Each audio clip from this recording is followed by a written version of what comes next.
Olá a todos, boa tarde. Quem está falando aqui é Vinícius, eu sou empresário, diretor de tecnologia do Médio Portal e também faço parte da diretoria do Serratec.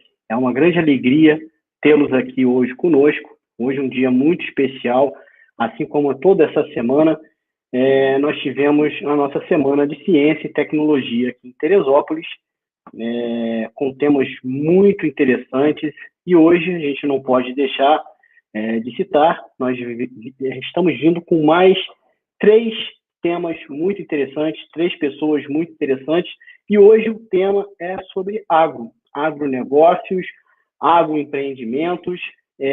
Nós teremos 3 pessoas, às 14 horas nós teremos o Rodrigo Medeiros, ele que é presidente do Sindicato Rural de Teresópolis. Na sequência, a gente tem a Petula Ponciano, ela é chefe-geral da Embrapa Solos, sensacional esses dois. E para fechar com chave de ouro, a gente tem o Rogério Alessi, às 15 horas, que é o secretário municipal de Tecnologia da Inovação de Presidente Prudente, em São Paulo. Então, vai ser um debate riquíssimo, espero que todos vocês aproveitem. E para iniciar, eu vou chamar o subsecretário de Ciência e Tecnologia, o Cleito Pimentel, para dar uma palavra para a gente a respeito aí dessa mesa que a gente vai ter hoje.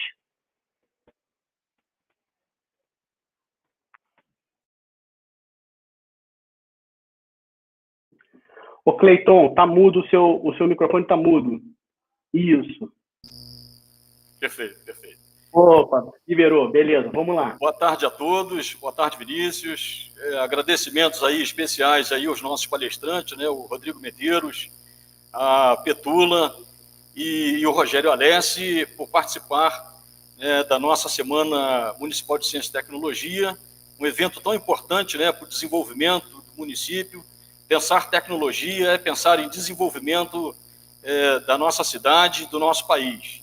Agradecimentos aqui em nome da Secretaria de Ciência e Tecnologia, em nome do secretário Vinícius Alberg e do nosso prefeito Vinícius Clausen, dar as boas-vindas aos nossos palestrantes, e a gente quer desejar assim, uma brilhante explanação. Eu tenho certeza que hoje será mais um dia de brilhantes temas, de brilhantes debates. E aí eu quero convidar todos vocês, né, para conhecer um pouquinho da nossa história, da nossa Teresópolis. Então, sejam todos muito bem-vindos ao nosso município da região serrana aqui do estado do Rio de Janeiro.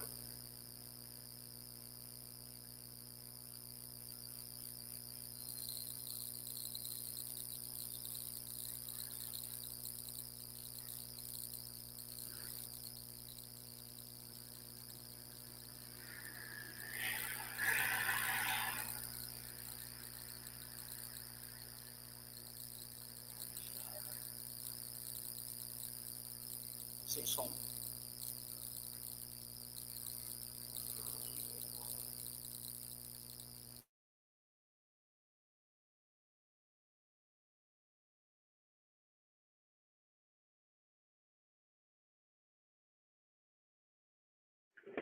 Me parece que está sem som a apresentação, mas ela estava linda assim mesmo. Quem mora na cidade sabe que vamos ver se vai, hein?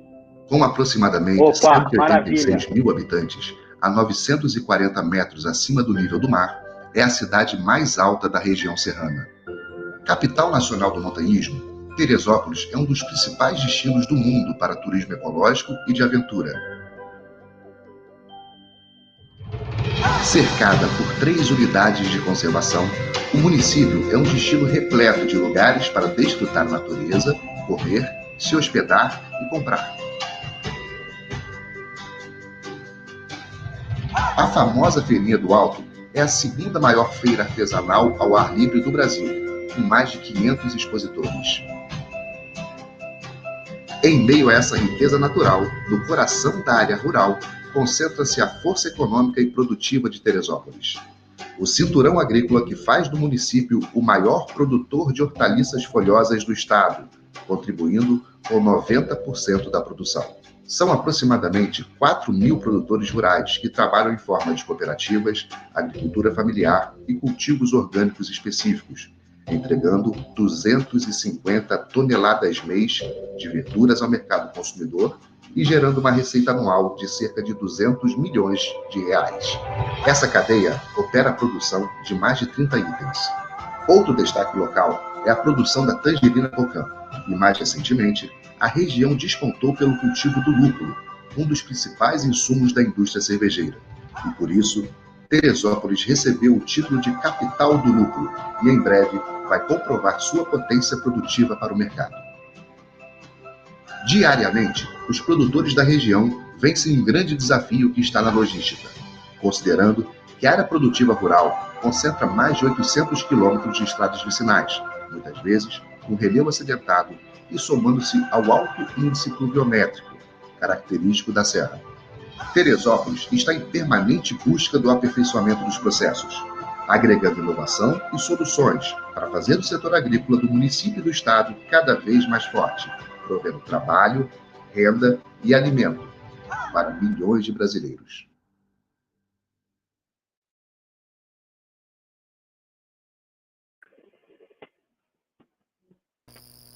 Opa, Cleiton, sensacional esse vídeo aí, hein?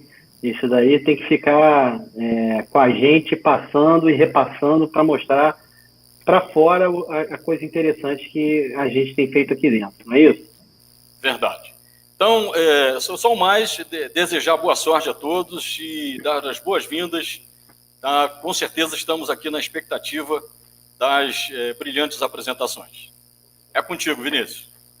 Obrigado, Cleiton. Então, eu fico muito feliz em estar participando de uma mesa como essa, porque é totalmente disruptivo, ela quebra realmente algumas correntes, a gente tem, às vezes, algumas verdades e a gente acaba aproveitando oportunidades como essa para a gente poder colocar aqui no palco pessoas que estão fazendo de verdade. Então, sem mais delongas, agora a gente está iniciando. Eu vou chamar o Rodrigo Medeiros, ele é presidente do Sindicato Rural de Teresópolis, para ele poder fazer a apresentação dele. Boa tarde, Rodrigo. Você tem, só para explicar a dinâmica para todo mundo tem 20 minutos, tá? Para as suas apresentações e 10 minutos para perguntas e respostas. Eu não vou ser o chato, eu não vou ficar aqui dando canelada em ninguém. Então, eu vou tentar chamar as pessoas em 20 minutos para a gente poder concluir, para dar a oportunidade para a gente poder ter debate de perguntas. Beleza, gente? Rodrigo, seja bem-vindo. A palavra está contigo.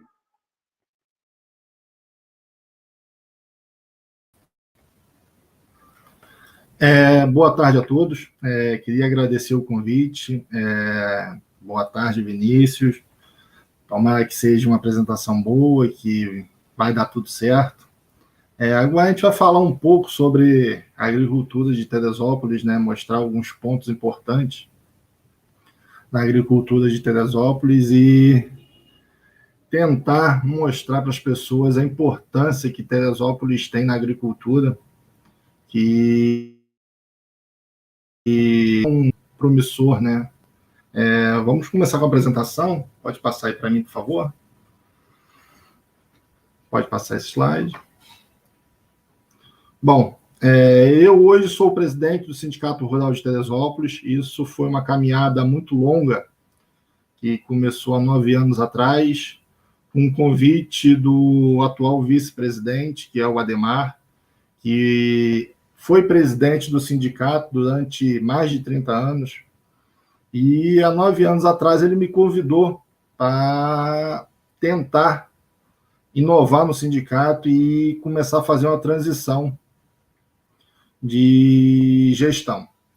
E a gente ficou durante 9 anos, eu sendo vice dele e ele sendo presidente. Esse ano a gente fez a troca e eu passei a ser o presidente e ele ficou como vice, assessorando, ajudando, com todo o conhecimento que ele adquiriu e tem nessa área de ajuda ao produtor, de luta sindical e trabalhar em busca da agricultura de Teresópolis, sempre buscando melhorar, sempre buscando atender o produtor da melhor forma possível.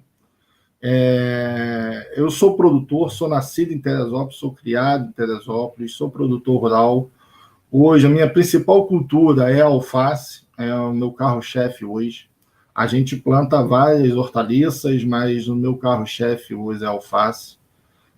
Sou formado em administração, tive a oportunidade de fazer uma faculdade, estudar e continuar na agricultura, entendeu? Eu hoje posso dizer que eu estou na agricultura por opção minha, por escolha minha, não é por falta de opção, não é por outra situação, é por escolha minha, porque eu gosto da agricultura, acho que é a minha vida, acho que é o que eu quero fazer até o fim da minha vida, entendeu? É uma coisa que me dá prazer, me completa, entendeu? Então, assim, é uma coisa que me faz bem. Então, eu quero continuar na agricultura, só que a gente tem muitos problemas esses que a gente vem trabalhando para melhorar e tentar amenizar as dificuldades que o agricultor tem, que o produtor tem. E, com isso, a gente vem buscando alternativas para ajudar o produtor. Meu pai sempre esteve na agricultura, passou um período fora antes da agricultura, mas voltou para a agricultura e já está lá há quase 30 anos. Então, assim, eu posso dizer que eu cresci dentro da agricultura. Então, é uma coisa que eu vi meu pai fazer e sempre tive muito orgulho, muita vontade de continuar aquele legado que ele construiu e estava deixando para a gente. Meu irmão fez faculdade, fez medicina e toca a vida dele fora da agricultura, mas eu fiz a opção de continuar na agricultura. E a gente vem tentando, dentro do sindicato, melhorar isso para ajudar o produtor. Pode passar, por favor.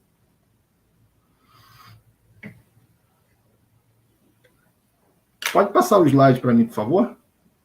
Bem, esses são alguns serviços que o sindicato presta para o produtor e está atendendo o produtor. Esses são os principais serviços, né, que o sindicato faz, que é DECLAN, inscrição estadual, ITR, e uma assessoria jurídica que o sindicato dá para o produtor, ajudando ele nessa parte burocrática, que é uma parte que, na maioria das vezes, o produtor tem uma certa dificuldade, porque boa parte dos nossos produtores em Teresópolis tem um grau de escolaridade um pouco pequeno, infelizmente, mas é uma realidade que a gente tem e a gente vem buscando uma maneira de melhorar isso, trazendo oportunidades para o produtor se melhorar o aprendizado, a parte cultural dele, a dinâmica dele, e assim, o sindicato trabalha muito nisso, se preocupa muito com isso, porque a gente sabe das necessidades, das dificuldades, sendo muitas coisas que o produtor hoje não pode ser só produtor. Ele tem que ser um administrador, ele tem que ser um contador, ele tem que ser uma pessoa que entenda um pouquinho de tudo, porque a dinâmica do negócio está tomando uma proporção muito grande. Não dá mais para o produtor só ser aquele produtor que fica ali no dia a dia na produção. Ele tem que ter hoje uma parte administrativa muito dinâmica, porque a agricultura está exigindo isso. Hoje você tem várias demandas que dependem de uma certa parte burocrática. Por exemplo, entrou em vigor no ano passado a INC/2018, 02/2018, que é a instrução normativa, conhecida como instrução normativa da rastreabilidade. Essa instrução normativa vem cobrar do produtor que ele faça todo parte de rastreamento da mercadoria. E esse rastreamento é feito em cima de caderno de campo, que tem que ser feito todas as anotações das aplicações de defensivos, adubações, muda, qualidade, variedade de produto, data, tamanho da área que está sendo cultivada. Você cria um lote ali, cria um código para fazer a rastreabilidade, e isso vem chegando de uma forma muito rápida para a gente. É uma instrução normativa que tem que ser cumprida, por mais que a gente tenha dificuldade, poucas pessoas ajudando, mas ela está aí, tem que ser cumprida, não tem jeito. E isso, por um lado, é muito bom para o produtor, que faz com que o produtor se profissionalize, faz com que o produtor comece a olhar o negócio dele com um olhar mais crítico. Ele vai passar a ter na mão dele todos os detalhes da lavoura, vai ter uma historinha completa daquela lavoura, daquele talhão. Ele vai saber o tamanho da pita daquele talhão, ele vai saber o que ele gastou, quanto ele ganhou, o que sobrou para ele, qual foi o lucro que aquele talhão deu. Então, a maioria dos produtores, infelizmente, não tem isso. E eles vão tocando a vida, só que eles não têm a real noção do que está acontecendo no negócio. Aí fica aquela falsa sensação que o produtor está ganhando dinheiro. Mas na hora que começa a fazer conta e botar na ponta do lápis ali o que ele gasta, o que sobra para ele, o que ele ganha, fazer o custo de produção, o produtor começa a enxergar que não necessariamente ele está tendo lucro. Ele está, às vezes, trocando dinheiro, está fazendo um movimento, mas não necessariamente ele está tendo lucro. Então, assim, o sindicato procura ajudar o produtor muito nessa área. Desculpa. A gente está trabalhando muito em cima dessa linha de aperfeiçoar o produtor, de ajudar o produtor a ele estar antenado do que está acontecendo, estar antenado do que o mercado pede, o que o mercado está buscando. A gente procura sempre fazer reuniões com os produtores e mostrar para os produtores mais ou menos o que o mercado está pedindo. Então, o sindicato tem essa preocupação com os produtores.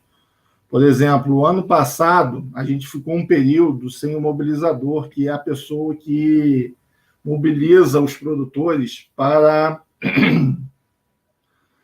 fazer os cursos que o sindicato tem uma parceria muito boa com o Senar. E o Senar tem vários cursos voltados para a produção. Aí a gente tem esse convênio com o Senar e a gente leva esses cursos para os produtores. A gente ficou um tempo que, infelizmente, a gente perdeu a pessoa que fazia essa mobilização. E, infelizmente, a gente ficou esse tempo sem ninguém e encontramos uma pessoa que vem dando um resultado muito bom. Uma pessoa que vem ajudando muito o sindicato e os produtores. E ano passado, a gente conseguiu fazer 13 cursos e aí ajudar 131 produtores. Foram 100 que tiveram acesso a esses cursos. É um número pequeno e a gente gostaria que fosse muito maior pela quantidade de produtores que tem no município de Teresópolis. Só que a gente sabe que, mesmo sendo pouco, isso ajuda muito, porque esse produtor que teve o curso, ele passa a informação para o vizinho, para um parente, para um amigo, e essa informação vai espalhando e vai ajudando as pessoas, mesmo eles não estando dentro do curso. Então, é uma situação que deixa a gente muito satisfeito, porque a gente sabe que a proporção disso é muito maior do que os números mostram. A gente sabe que isso ajuda muito o produtor, são cursos muito técnicos, cursos voltados mesmo para a produção, para o aperfeiçoamento do produtor, e a gente procura fazer esses cursos de uma forma bem democrática, de uma forma que atenda à necessidade do produtor. E o produtor tem a opção e a oportunidade de chegar para a gente e solicitar o curso que vai atender a sua necessidade. Então, a gente tem trabalhado muito nisso. Uma outra coisa um outro programa que a gente está começando a botar na rua agora, e a gente acha que vai ser uma grande ajuda para o produtor, mesmo ele tendo um número limitado de produtores, é o ATEG, que é Assistência Técnica Gerencial. Esse ATEG é um programa que é um convênio da CNA, FAERJ, Senar e SEBRAE. E o sindicato fez esse convênio com essas entidades para trazer o ATEG para Teresópolis. O ATEG vai funcionar com uma coisa que a gente sempre buscou, mas sempre teve dificuldade, que é a assistência técnica. Na maioria das vezes, a gente tem assistência técnica na produção voltada para o comercial, voltada nas representações. E quem presta essa assistência técnica para a gente são as lojas de insumos agrícolas. Então, por mais que ele seja profissional, por mais que ele goste de ajudar o produtor e tenha esse intuito, tem um fundo comercial nisso. Então, às vezes a informação não chega completa ou então chega um pouco restrita. Então, assim, a gente vê esse projeto com expectativa, porque vai ser uma forma do produtor ter uma assistência técnica que vai trabalhar com ele sem visar lucro, sem visar o retorno comercial. O principal foco da assistência técnica gerencial é mostrar para o produtor onde estão os gargalos da sua produção, onde ele tem que melhorar, como vai melhorar, dá para ele a opção dele melhorar e a forma dele melhorar.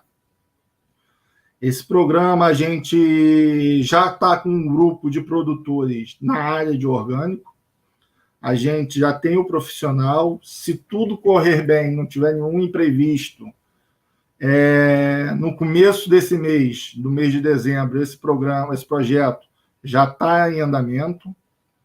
E agora a gente vai trabalhar um grupo na área do convencional, que é a principal produção de Teresópolis, que é a área convencional. Então, assim, a gente está buscando ainda um profissional para fazer essa assistência técnica.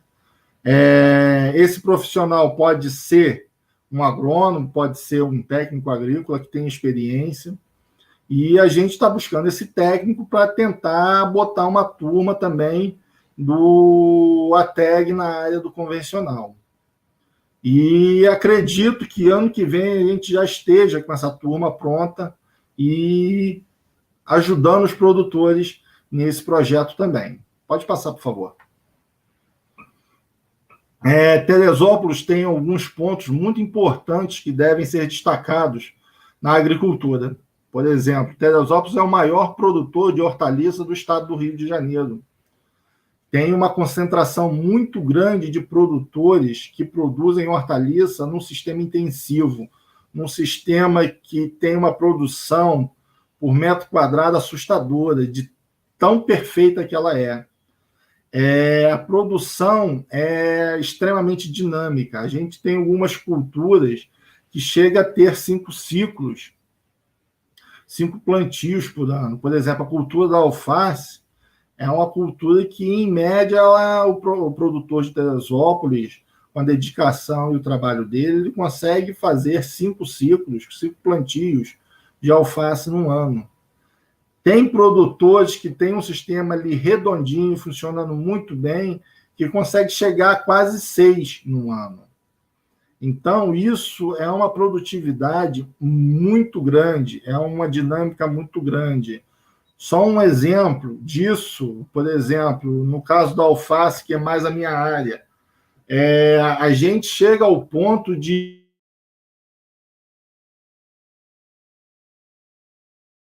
no outro dia já está plantando. Então, é muito intenso a agricultura em Teresópolis, é muito dinâmica, ela gira muito rápida. E tem um outro setor que também é muito dinâmico, que é o setor da hidroponia. O setor da hidroponia é assustador como é dinâmico a hidroponia. É um setor que, como eu falei, acontece na alface também, a pessoa colhe na parte da manhã, à tarde já está plantando. Ou então colhe à tarde, no outro dia, pela manhã, já está plantando. Então, é muito dinâmico, é uma produção de larga escala. A gente, hoje, Teresópolis está dentro da linha de pesquisa do CEPEA, pelo grau de importância que Teresópolis tem na produção de alface. E isso mostra a importância da agricultura de Teresópolis, o tamanho que isso tem, a proporção que isso tem. O município também é o município com maior faturamento bruto na agricultura. E isso mostra para a gente o tamanho que essa agricultura tem.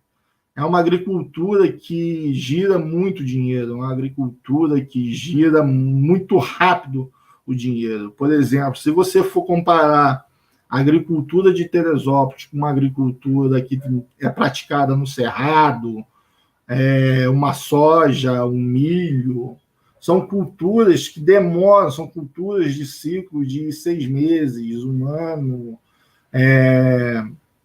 são culturas que a dinâmica dela, por mais que seja muito boa, ela tem um ciclo muito grande. Então, assim, por exemplo, se você pegar o milho vai ter em torno aí de 3 meses e meio a 4 meses na terra para você começar a colher. Você pega uma alface no verão, você pega uma rúcula no verão, são culturas de 45 dias, 30 dias. Então, é uma produção muito dinâmica. E Teresópolis é muito importante e estratégico na agricultura, porque hoje Teresópolis é responsável por 70% das hortaliças vendidas no Ceasa do Rio de Janeiro. Não só no Ceasa Rio, né, que tem o Niterói, tem o Ceasa de Pati, mas o Ceasa do Rio de Janeiro e o de Niterói, em torno de 70% das verduras, das hortaliças que são vendidas e comercializadas nessas centrais, vem de Teresópolis. Então, temos um mercado muito forte, um mercado que tem uma produção muito grande e que é muito importante para o Estado. A gente teve uma noção da importância da agricultura de Teresópolis para o Estado foi no final da greve dos caminhoneiros, que só tiveram 3 setores que teve escolta militar. Um foi a saúde, o outro foi o combustível, e o terceiro setor que teve escolta militar foi a agricultura de Teresópolis. No final da greve dos caminhoneiros, os produtores de Teresópolis resolveram que já não dava para esperar mais, que já estava... Rodrigo. Oi. Me disseram aqui que você tem mais 5 minutos para a gente poder avançar para as perguntas. Tá bom. Desculpa estar te cortando aí para a gente poder... Beleza. Tá, joia. Vou dar uma acelerada. Então, assim, voltando ao raciocínio, os produtores de Teresópolis, os distribuidores que estão ligados a Teresópolis, tiveram escolta militar para poder retomar as entregas e levar alimento para a cidade do Rio de Janeiro e seu entorno. E isso mostrou para a gente o tamanho da importância da agricultura de Teresópolis. Pode passar, por favor.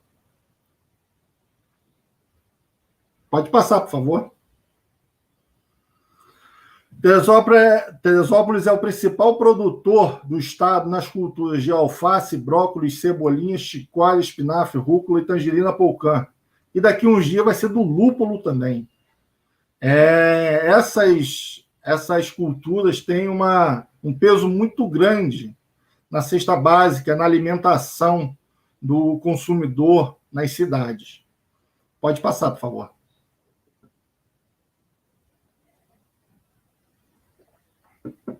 Aí, fazendo um comparativo da agricultura com a tecnologia, a gente não consegue enxergar hoje a agricultura sem tecnologia.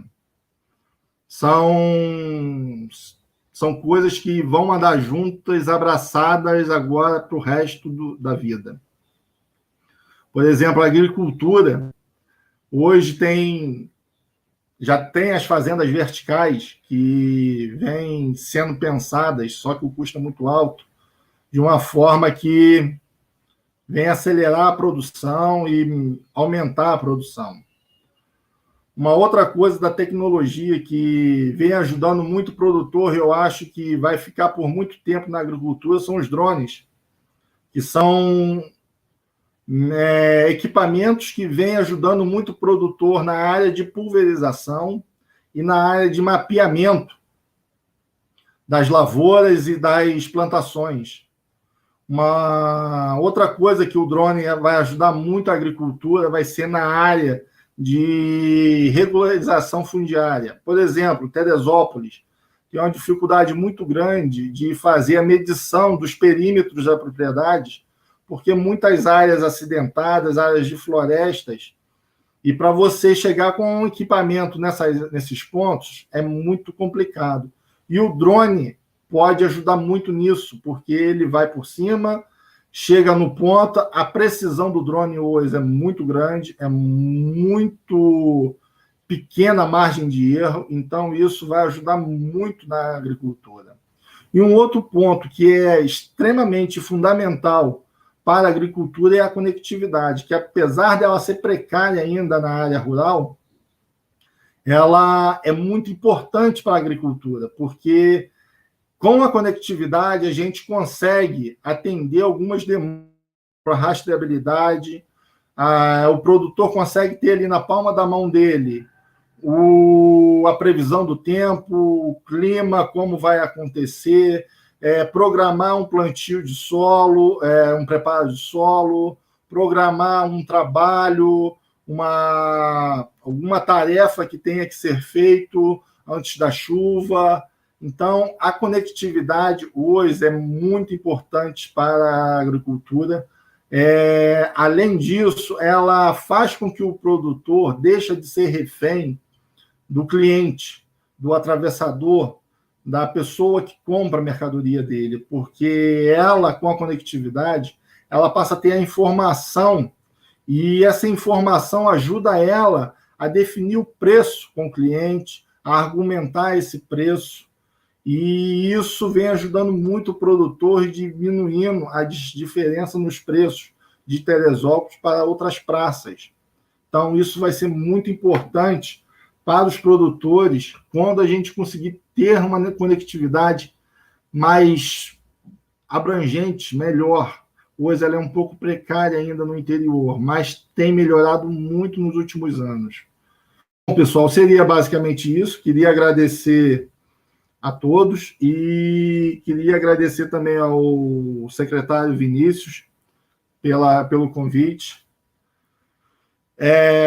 Vinícius, está com você aí. Opa, Rodrigo, ótima apresentação. É impressionante como a gente utiliza esse espaço e você aproveitou esse espaço para poder fazer as colocações, enfim, sensacional o que tem sido feito aí com esse nosso celeiro, né? Todo mundo fala que o Brasil é o celeiro do mundo, então aqui é uma representação muito importante para o estado do Rio. E aí tem umas perguntinhas aqui, tem uma pergunta aqui que quer ver? Deixa eu caçar a pergunta aqui, da Simone Maria.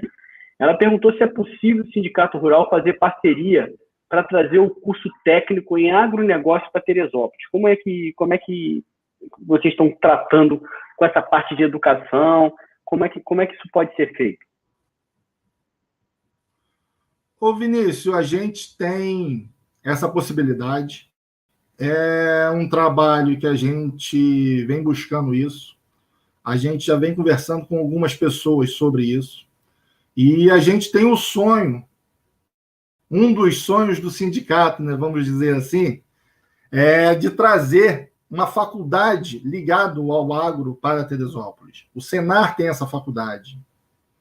Então, assim, a gente já andou conversando com algumas pessoas, estamos trabalhando em cima disso, precisamos de ajuda para fazer isso ser viável, entendeu? A gente sozinho não vai conseguir, porque tem que ter uma estrutura, tem que ter a logística disso tudo.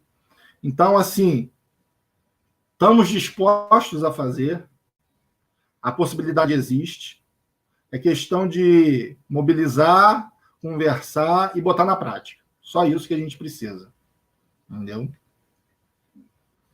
Força de vontade é que não falta, né, não, Rodrigo? Não. Com certeza. É isso aí. Eu acho que, enfim, parabéns pela sua apresentação. Eu acho que ela foi brilhante. Você conseguiu resumir aí como é que está o cenário de Teresópolis, enfim, como que o sindicato tem ajudado e apoiando, né, todas as iniciativas. Tem uma visão clara para a gente aí. Não pintou mais nenhuma pergunta aqui. Eu vou fazer uma pergunta, então. Já que não apareceu, eu vou aproveitar e deixa eu meter o bedelho aí. Eu sou responsável pela área de tecnologia de uma empresa que fornece sistemas para a área de educação no setor da saúde. Aí eu fico imaginando, e por que não a gente também poder capacitar essas pessoas, pelo menos numa primeira fase, utilizar o online para isso? Vocês veem isso também, já que, aproveitando o gancho da Simone Maria, vocês veem que é possível a gente trabalhar com online? Porque é uma profissão artesã, isso não tem como fugir, você tem que meter a mão na terra, você tem que estar ali diariamente, né, trabalhando em cima da terra. Mas nas primeiras fases, acredito eu que a parte conceitual poderia estar sendo trabalhada com os empresários, enfim, com o pessoal de cultura familiar e etc. Como é que vocês veem isso? Vinícius, a gente acha que é possível. Seria muito importante para a gente isso acontecer. A agricultura hoje vem vivendo um momento que ela está se reinventando. Deixou de ser aquela agricultura extremamente manual e está se tornando um grande negócio, um mega negócio, vamos dizer assim. A possibilidade de melhorar tem que ser feita, tem que buscar, porque não dá para você ter a mesma produção que você tinha há 15, 20 anos atrás. E só tem uma melhora na produção você buscando melhoria, buscando tecnologia e aperfeiçoando o manejo. Então, assim, por exemplo, antigamente, a parte climática era tudo no conhecimento das pessoas com mais experiência, das pessoas mais antigas. Então, a semente do capim caiu, vai chover. A flor da goiaba está assim, vai chover. Então, hoje... Exato, eu entendo. Isso é interessante, tem que ser levado em conta, sim. Mas não dá para esquecer que você, no aparelho de celular, você sabe a previsão do tempo daqui a 6 meses. Você, no aparelho de celular, você tem a previsão para daqui a uma semana. Você consegue programar um preparo de solo, um manejo mais específico. Então, essa informação o produtor tem que ter. E o produtor, por ser uma área que fica em lugares distantes, ele não tem muita essa informação, não chega muito essa informação. Então, isso tem que ser trabalhado com ele. Entendeu? Tem que mostrar para ele como funciona. Hoje, você falar em fazer uma reunião virtual com alguns produtores, vai ser difícil. Mas isso tem que ser trabalhado, porque é a nossa realidade. Não tem mais volta a isso. A facilidade que isso gera, a facilidade que isso dá para você reunir um grupo de produtores é muito grande.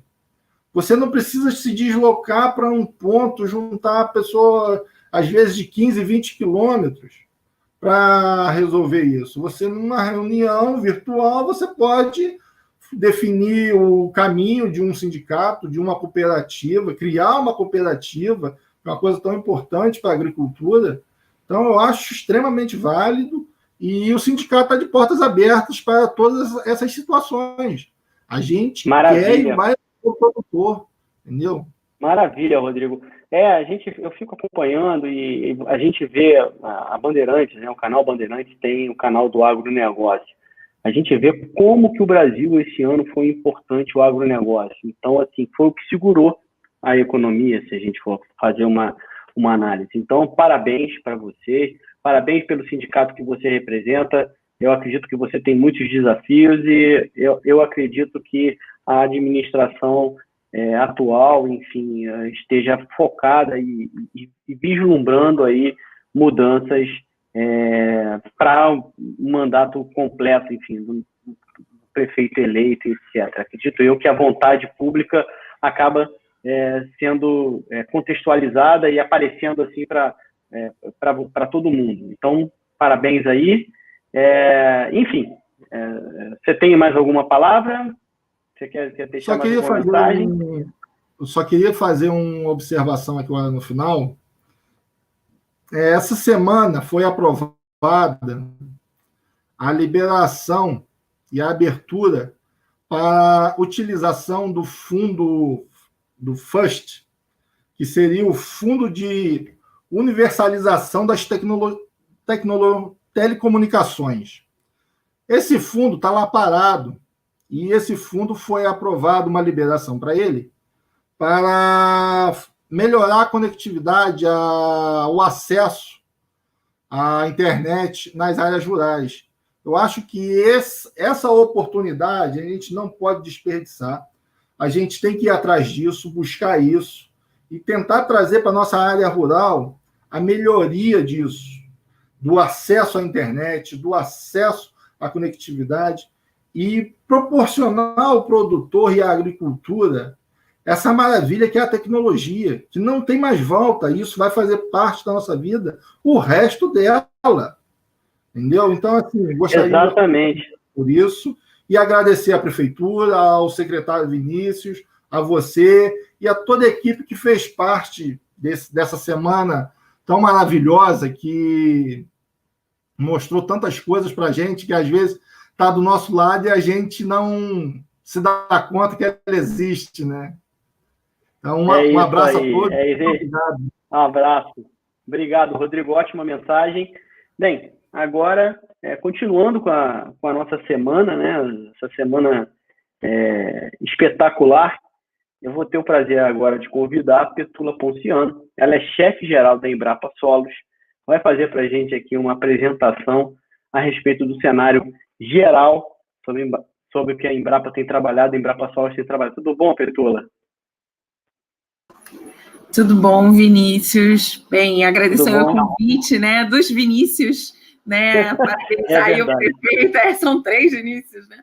Parabenizar o prefeito aí pela reeleição e por essa semana aí de Ciência e Tecnologia, que é tão importante, ainda mais num polo, né, como está se tornando a região serrana. Espero poder contribuir nessa discussão da semana. Bem, nós ficamos felizes da sua presença aqui e eu não vou mais atrapalhar, vou deixar você falar à vontade aí e depois, 20 minutos, se estiver ultrapassando, eu vou ter que, infelizmente, te interromper para a gente poder avançar e, na sequência, a gente vai para perguntas. Tá bom? Tá bom. Bem, quem vai colocar a apresentação aí para a gente?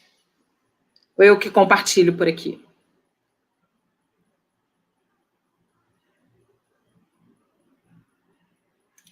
Vinícius, você que vai colocar a apresentação ou sou eu? Obrigada. Bem, nós aqui no Rio, na verdade, nós temos 3 centros da Embrapa, né, situados aqui no Rio de Janeiro. Eu sou representante da Embrapa Solos, atualmente sou a chefe-geral. Nós temos também a Embrapa Agroindústria de Alimentos, que fica ali em Guaratiba, e temos a Embrapa Agrobiologia, que fica em Seropédica. E nós temos um núcleo, né, de apoio a projeto e transferência de tecnologia, que hoje está situado em Friburgo e que conta, né, com 3 colegas das unidades da Embrapa. Pode passar a próxima, por favor. Então, a ideia, assim, eu vou fazer um contexto, né? O Brasil hoje, ele é um dos maiores produtores de alimentos, né? Então, nós temos esses números aí significativos, né, em relação à produção agropecuária brasileira. Pode passar. Por favor, pode passar. A agricultura familiar, ela é extremamente representativa nesse universo da produção agrícola do Brasil, né? E, assim, a ideia, eu vou tentar trazer isso para o contexto do Rio de Janeiro, né? Pode passar, por favor. Nesse momento de pandemia, nós identificamos, né, como o agronegócio foi um dos setores da economia que continuou trabalhando, e aí, né, a gente teve a fala do colega anterior falando como que isso foi importante e toda a mobilização que teve em relação aos produtores aí de Teresópolis, né? Então, assim, o agronegócio, ele resiste ao impacto da pandemia, o agronegócio continuou a segurar o PIB, né? A gente teve o painel aí do Fórum da Leste discutindo desafios para a agricultura fluminense, o PIB do agro, ele não deixou de crescer, né? A pandemia do coronavírus aumentou aí também a adesão por tecnologia no campo. Pode passar, por favor. E aí, eu queria trazer para vocês uma reflexão sobre em que momento nós estamos vivendo e como a pandemia externou mais isso ainda, né? Porque em vários fóruns a gente fala que a gente está vivendo a era da complexidade, né? A era em que a tendência do consumo, onde as decisões de produção, elas se dão pelas tendências do consumidor, ou seja, uma maior valorização de produtos verdes, saudáveis, produzidos por meios de sistemas cada vez mais sustentáveis, né? Que geram também demanda e aplicação de conhecimentos e tecnologias para redução de perdas no campo, eliminação de contaminantes, melhor aproveitamento de resíduos, melhor aproveitamento dos nossos recursos naturais. E quem fala isso, quem sinaliza isso, é o mercado consumidor, somos nós, né? Pode passar, por favor. E há alguns anos a gente vem discutindo essas agendas, né? A Agenda 2030 da ONU, que fala dos Objetivos de Desenvolvimento Sustentável, né? Dos 17 objetivos, que tem lá temas como água, energia, alimento, pobreza, ambiente, né? A questão de mudanças climáticas e eventos extremos, que essa região aí bem conhece. Então, isso, na verdade, ficou ainda mais exacerbado nesse momento, nesse ano que nós estamos vivendo. Por favor. E aí, a gente começa a trazer para uma realidade o que antes a gente via como informações longe, né, do nosso dia a dia. Nós temos aí a chegada, né, no mercado do jeans de algodão colorido, que tem todo o manejo sustentável nas principais redes fashion, né, e eventos, né, São Paulo Fashion Week, Rio Fashion Week. A gente tem lá o tênis, né, que a Meghan Markle usou, que tem a borracha da Amazônia, o algodão do Brasil. Nós temos grupos se estruturando em e-commerces de hortaliças sustentáveis, agroecológicas, orgânicas. Aqui no Rio, a gente começa a ter uma retomada, o incentivo ainda maior, né, de produtos com identificação de origem, e a gente tem a laranja, que esse ano aí conseguiu no INPI o registro, né, de indicação geográfica da região da laranja de Tanguá. Pode passar, por favor. E tudo isso a gente traduz, né, o que é essa era da complexidade que, assim, né, na academia, nos fóruns de ciência, de pesquisa e desenvolvimento, a gente tanto estava falando, né? A agricultura, ela passa por uma pressão direcionada a uma análise multifuncional, né? A agricultura, ela não é agricultura só pela agricultura, ela é agricultura, alimento, fibra e energia, ela é alimentação, nutrição e saúde, ela é também serviços ambientais e serviços ecossistêmicos, ela tem a questão de biomassa, biomateriais e química verde, inclusão e qualidade de vida no meio rural, cultura, tradição, gastronomia, turismo, tudo isso envolve está no ambiente, quando a gente fala do tema agricultura, que por muito tempo a gente falou, não, né, é uma atividade primária, com pouca adoção de tecnologia. Não, na verdade, você tem que... A gente começa a tentar trabalhar uma revisão em cima disso, porque a agricultura é tudo isso, e ela precisa, sim, de tecnologia. Por favor. E aí a gente traz um pouco para essa questão do agro 4.0, né? O mundo, na verdade, está vivendo uma era de transformação digital. Então, nesse momento da pandemia, a gente exacerbou, né, essa questão da complexidade do ambiente do agro. A gente está exacerbando também a condição da sustentabilidade desses ambientes, do papel do consumidor como um indutor, sim, né, de produção, de geração de produtos que tenham essa característica cada vez mais sustentável.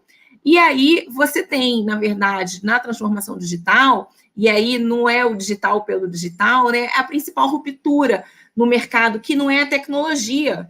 O próprio mercado de tecnologia digital fala, né, a ruptura não se dá pela tecnologia, e sim pelo consumidor. Pode passar.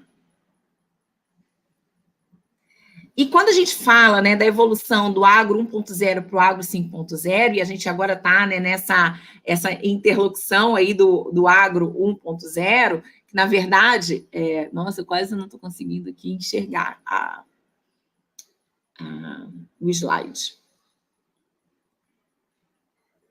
Mas, assim, a gente está falando, na verdade, de uma agricultura que ela passa do agro 1.0, de intensiva em mão de obra e baixa em produtividade, a gente passou já pela Revolução Verde, né, nos anos 60, 70, e a gente passou por uma agricultura 3.0, que é a agricultura de precisão, né, ele apresentou agora ainda há pouco a questão dos drones, né, os sistemas de posição, os GPS, biotecnologia. A gente está vivenciando agora esse momento, que é a computação em nuvem, as redes de sensores, os drones, as imagens de satélites, imagens de Big Data, imagens de satélites, o Big Data, né, o Machine Learning e aplicações móveis, né, os apps, e a gente está passando por uma próxima, que é da inteligência artificial, é a robótica, é a biologia sintética, é a impressão em 3D, 4D e a agricultura vertical. Então, pode passar, por favor. E a gente está falando tudo isso num estado em que nós somos o segundo maior mercado consumidor do país, né? O Rio de Janeiro, e quando a gente fala do agro no Rio de Janeiro, esse agro é somente 0,52% do PIB do Rio de Janeiro. Pode passar. E como que o agro fluminense vivenciou tudo isso, né, na pandemia? Na verdade, assim, a gente teve um salto, né, uma aceleração dessa agricultura para essa agricultura 4.0, que estava lenta ainda, de uma forma muito acelerada. E teve alguns eventos no Fórum de Desenvolvimento da LERJ em que isso foi tratado, né? Então, o sistema de cooperativa, o Abdu, ele trouxe, né, toda uma vivência do que aconteceu, por exemplo, com a cooperativa Coop Vieira, né, de como eles se organizaram para desenvolver e introduzir nesse processo digital, né? Mas, ao mesmo tempo, a associação, a Unacop, ela diz que mais de 750 toneladas de caqui foram perdidas na pandemia. E outras safras, né? A gente teve vários prejuízos, a questão de alface, ele relatou aqui, a questão de tangerina e outros produtos. E os consórcios também estão olhando para isso. Nós precisamos melhorar o quê? A conectividade digital no campo, né? Que é aí um consenso de todo mundo. Afinal de contas, mais de 14 mil famílias trabalham, né, nessas cadeias produtivas. Pode passar. E é interessante ver que, nesse momento, né, o Ministério da Agricultura também, extremamente preocupado, ele acelera o programa da Terra Digital. A Terra Digital está sendo discutida há uns 2, 3 anos, né, dentro do governo federal. E sai com essa proposta, né, uma proposta que tem 5 pilares estratégicos aí, né, de organização e intercâmbio de informações, a modernização da infraestrutura de TI, o compartilhamento de sistemas e aplicativos, a capacitação de extensionistas e até o hub de informação e gestão tecnológica. E o que está sendo estruturado hoje na região serrana? nós temos que levar essas coisas para o Ministério da Agricultura, né? O Rio de Janeiro pode ser, sim, um case, né? Pode passar. Por favor. E eu trago um pouco para vocês, assim, o que as 3 unidades da Embrapa a gente tem de tecnologia que hoje está disponível para transferência de tecnologia e que algumas regiões já vêm trabalhando com isso. Então, nós temos desde o Fertimóvel, né, com o Laboratório Móvel de Solo, que fica lá em Friburgo, no Ibelga, o SpecSolo, que é um equipamento também de análise de solo, o Tomatec, que algumas das regiões aí já conhecem, né? A questão do manejo, conservação com a recuperação de áreas degradadas, a questão aí da soja, né, da soja hortaliça, aí a gente tem a questão de embalagens, pode ir passando, por favor. Políticas públicas como o Pronasols, né, o levantamento nacional de solos do Brasil, que no Rio de Janeiro também vai estar acontecendo. A gente tem a questão de sucos probióticos, várias tecnologias que estão aqui disponíveis e que a gente pode estar trabalhando de forma mais intensiva junto a cooperativas, junto aos institutos federais, junto com os produtores, né? Pode passar, por favor. Né, temos aí a Rede Lúpulo, né, que pega toda a região serrana, aí um trabalho incrível, super integrado aí com a Associação de Produtores, tem o Selo Arte, então tem muita coisa já acontecendo. Pode passar. E aí, assim, eu trouxe um pouco um exemplo do que foi, nesse cenário de desafios da retomada do setor de flores no pós-Covid, né? A gente teve todas essas instituições envolvidas para resolver um problema que foi extremamente grave logo no início. Claro que, assim, teve outros setores do agro que também foram influenciados, mas esse foi um case que a gente acompanhou muito de perto por conta do NAPT, que fica lá em Friburgo, né? Então, todas essas instituições, elas falaram assim, o que nós podemos fazer para resolver o problema do setor de flores, que foi logo atingido? Então, eles criaram 5 pilares, e dentro desses 5 pilares, essas organizações, aí a gente tem Emater, Pesagro, Embrapa, o Ibelga, o Sebrae, a Câmara de Comércio local, a Prefeitura, né? Vários órgãos públicos e privados para tentar estruturar e apoiar a solução de um grande problema. Pode passar. Então, assim, teve um núcleo de capacitação, né, que trabalhou ali com a gestão de propriedade, técnico, teve envolvimento do Senar, né, a atuação da rede, o Clube de Flores. Então, assim, eles tiveram que trabalhar um formato de e-commerce, como se preparar para isso, para essa inclusão digital, tecnologias e novas práticas agrícolas, né, o uso desses aplicativos para gestão e comercialização. Pode passar.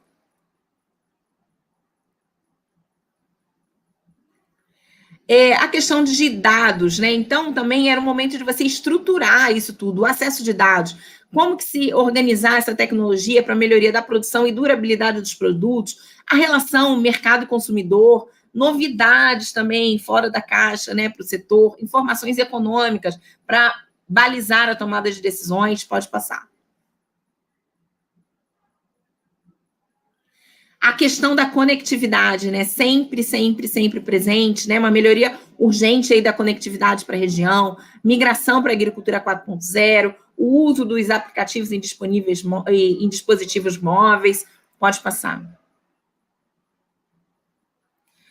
Tecnologia, né? Como desenvolver o uso e aplicativos para a gestão de propriedade da produção, o desenvolvimento também e acesso a tecnologias para venda, negócio e parcerias, como que utilizar isso numa plataforma. Isso também foi o mesmo problema que a Cooperativa Vieira enfrentou, né? E desenvolveram. Desenvolvimento e uso de aplicativos para capacitação de produtores e seus familiares também no segmento de flores, né? E o uso de sites e redes sociais para virtualizar vendas, divulgação, marketing. Pode passar. E, assim, a gente tem que ter uma reflexão sobre esse ano de 2020, né? Eu acho que a gente traz aí, principalmente aqui no Rio de Janeiro, uma grande oportunidade para realmente o agro do Rio entrar na agricultura 4.0 e a gente já começar a mirar o agro 5.0. Nós temos várias iniciativas fantásticas, né? Vocês mesmos aí têm o Parque Tecnológico da Região Serrana, o Serratec, o Inova Frio, o Inova Terê, né? O projeto das casas de inovação chegando, a questão do Polo Regional de Desenvolvimento de Soluções Tecnológicas do Vale do Silício Fluminense, né? Então, é um momento. A gente criou, na verdade, né, toda a base, a gente fez uma mudança de mindset muito rápida para a gente poder se adaptar a esses novos desafios. E a gente sabe que eles ainda vão durar mais alguns meses, né? Mas eu acho que ele traz muitas lições para a gente. E a gente tem que trazer do que poderia ter sido um grande problema, a gente trazer novas soluções, novas oportunidades para esse agro fluminense. Pode passar, por favor. E nessa linha, né, a Embrapa vem desenvolvendo, junto com a FAPERJ e com a Secretaria de Ciência e Tecnologia do Governo do Estado, o desenvolvimento de um polo de inovação tecnológica para o agro fluminense. E aí, o que seria isso, né? Na verdade, assim, você tem vários polos tecnológicos se desenvolvendo no Rio de Janeiro, e tem que se desenvolver mesmo, né? Porque que São Paulo pode ter vários e nós temos pouquíssimos. Então, nós pensamos ali no corredor de inovação aqui, na cidade do Rio de Janeiro, que vai, né, se extrapolar aí para o estado do Rio de Janeiro, a gente ter polos como esse na região serrana, no norte fluminense, no noroeste. A gente, na verdade, tem que conectar todas essas grandes estratégias. E esse polo, esse ano, a gente conseguiu viabilizar a proposta, que é de transformar um espaço que a gente tem hoje lá no Jardim Botânico, dentro da Embrapa Solos, nesse espaço de coworking, né, de desenvolver uma articulação para o aprimoramento desse ecossistema de inovação para a agricultura fluminense. Então, a ideia é que a gente tenha ali também uma vitrine, salas, um espaço flexível onde a gente possa fomentar, né, discussões, e que não se limite só ao Rio de Janeiro, né, só ao espaço da cidade do Rio de Janeiro, mas que se conecte com esses polos, né, esses centros de inovação, e principalmente com o nosso Vale do Silício aí da região serrana.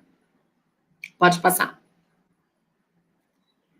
Então, assim, hoje nós isso aqui, esse mapa, ele está meio defasado, mas a gente identificou já várias iniciativas, né, que você tem no Rio de Janeiro, e instituições e organizações que estão se somando, né, e a gente tem o MIT, né, o REAP lá da UFRJ, o Parque Tecnológico da UFRJ, a UENF também trabalhando, região serrana, né, o Inova Free, o Inova Terê, o Serratec. Então, tudo isso acontecendo, e a gente tem que criar mecanismos para que esses hubs todos se falem, né? Cada vez mais, esse mundo conectado, ele vai ser necessário para que a gente vença esses desafios. E eu sempre falo muito aqui com as nossas equipes na Embrapa, assim, a gente não pode trabalhar, na verdade, com sombreamentos. A gente tem que trabalhar sombreamentos como se fossem pontos de sinergia. Pode passar. E a gente, eu não sei, vocês acompanham um pouco, né, o agro, e assim, o Rio de Janeiro, as unidades da Embrapa, elas têm, né, os seus desafios de startup, seus desafios de inovação tecnológica. Então, assim, um exemplo, né, o desafio do Ideas for Milk, que muitos conhecem, nós tivemos aí várias equipes, né, do Rio de Janeiro presentes no Ideas for Milk, que já tem alguns anos, já está bem consolidado. Pode passar, por favor. Pode passar. A gente tem aí o Inova Porc, fofinho aí da Embrapa Suínos e Aves, que também tem o Inova Ave, né? Nós, no Rio de Janeiro, temos o Rio Info, né? Que o ano passado, a primeira vez, a gente criou, né, uma sala lá que falava de conectividade e inteligência no campo, para trazer o tema da agropecuária como importante, né, para a questão da tecnologia da informação. Nós precisamos entrar na agricultura 4.0, e o Rio de Janeiro tem várias condições perfeitas para isso, né? E a Embrapa Meio Norte fez o Agritec Meio Norte, né? E nós estamos propondo, desenhando aqui, junto com os colegas da Startup Rio, pode passar, né, um projeto, e aí a gente já apresentou aí na Semana de Ciência e Tecnologia, sobre gamificação no agro, né? E nos próximos meses a gente vai estar também divulgando isso, que vai correr paralelo à estrutura, à implementação do Pitec Agro lá no Jardim Botânico. E a gente precisa estar ligado com isso, porque quando a gente fala de gamificação no agro, a gente está falando de gestão de propriedade, a gente está falando de manejo e conservação de recursos naturais, a gente está falando de tomada de decisão do gestor, desde da proposta, né, da escolha do seu plantio, da sua cultivada, da identificação de defensivos, tudo isso, né, no mesmo ambiente. É um grande desafio? Porque a gente está falando de desafios que são cada vez mais complexos. Nós estamos na era da complexidade. E, para isso, a gente precisa de planejamentos mais sofisticados, né? Inteligência estratégica, definição de trajetórias e futuros possíveis. Tudo isso alicerçado pelo quê? Por pesquisa e inovação, políticas e estímulos. E aí, assim, eu fico muito feliz de ver, né, um movimento como esse de uma estrutura municipal, né, que também que trabalha uma interlocução regional, né, assim, a gente vê o polo da região serrana e municípios, né, como Teresópolis, como Friburgo, como Petrópolis, né, trazendo isso de forma unida, de forma coesa. A gente precisa de gestores públicos também envolvidos nesse processo, nós precisamos de parceiros públicos e privados, principalmente, né? Então, toda essa soma de parcerias que vai fazer com que a gente tenha todas as competências necessárias para a gente enfrentar esses desafios e traçar futuros possíveis. Então, pode passar. Então, gente, eu acho que é esse o recado aí, eu estou disponível para a gente conversar um pouco mais sobre isso, mas eu acredito que todos juntos, em prol de desafios, criando bases que tenham, que sejam alicerçadas, né, pela ciência, a gente consegue realmente dar saltos de inovação e trazer o agro fluminense, e quando a gente está em discussões, né, nacionais, o pessoal brinca, né, o Rio de Janeiro não tem agricultura? Tem sim, né? Tem uma agricultura séria, tem uma agricultura importante, uma agricultura sustentável, uma agricultura de nicho e que a gente tem que explorar mais. Essa agricultura envolve cultura, ela envolve turismo, ela envolve inovação, ela envolve tecnologia da informação, né? E ela envolve pessoas. Então, isso eu acho que é a base da sustentabilidade dessa agricultura que a gente tem aqui no Rio de Janeiro. Então, obrigada, Vinícius. Estou disponível para a gente bater um papo. Olha, fiquei até sem fôlego aqui. Que ótimo, hein? Olha, muito feliz em ver, assim, a Embrapa Solos trabalhando com termos tão atuais, assim, muito engajada com problemas da sociedade, enfim, visando resolução, né, o foco na resolução das questões para poder auxiliar, né, auxiliar a sociedade. Tem uma pergunta aqui, chegou mais uma pergunta aqui, depois eu vou fazer uma terceira. Então, o Renan Oliveira está perguntando, boa tarde, Teresópolis possui um grande potencial agrícola e um grande campo de estudos e pesquisas. Poderíamos pensar numa possível instalação de uma unidade da Embrapa aqui no município? Obrigado aí, Renan, pela pergunta. Obrigado, Renan, pela pergunta. Vinícius, na verdade, assim, não é só a Embrapa Solos que está falando disso, eu estou falando assim, em nome das 3 unidades do Rio. A gente está muito envolvido realmente com essas questões mais práticas, o que está acontecendo no Rio de Janeiro, o que está acontecendo no mundo e que a gente pode potencializar aqui.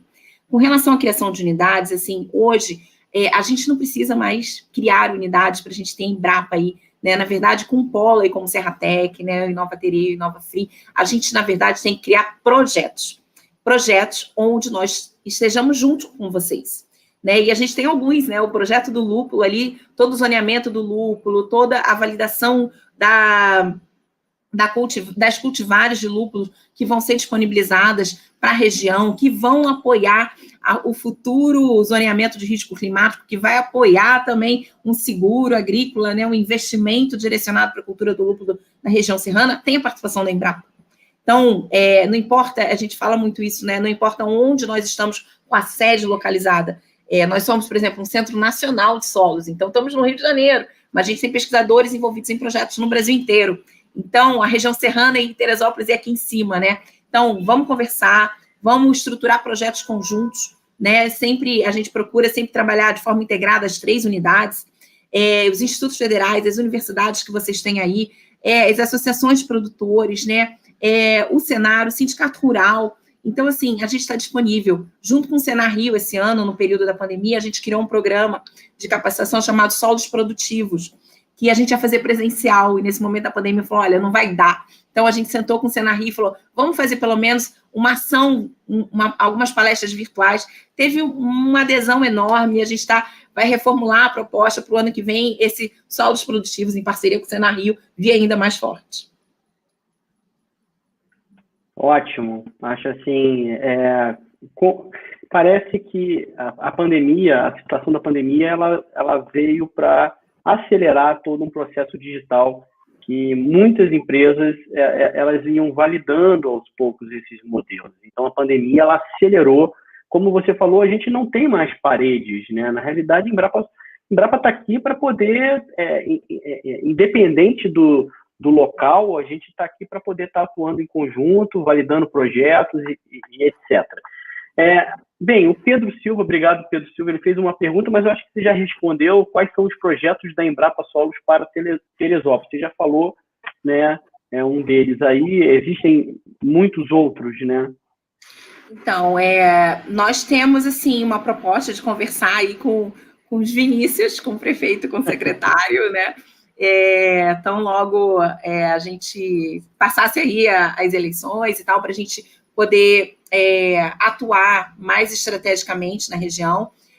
Até o ano de 2018, nós só tínhamos 2 pesquisadores aí na base de Friburgo, agora nós temos mais um, e o fluxo de pessoas, né, que está surgindo, principalmente no tema de agricultura de montanha, né? Vai ter um evento, vai ter um seminário, aí vou fazer um marketing aí, vou pegar aqui o endereço depois passar para vocês, mas a gente está montando aí um grande seminário sobre agricultura de montanha. Esse é um tema que perpassa as 3 unidades da Embrapa e a gente quer fortalecer exatamente com os municípios da região serrana.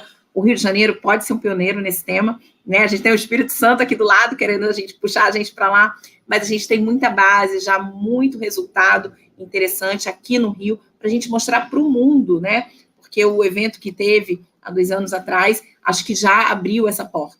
E teve uma carta assinada, né? Então, a gente tem um compromisso, né, de aprimorar ainda mais a divulgação dos resultados da agricultura de montanha.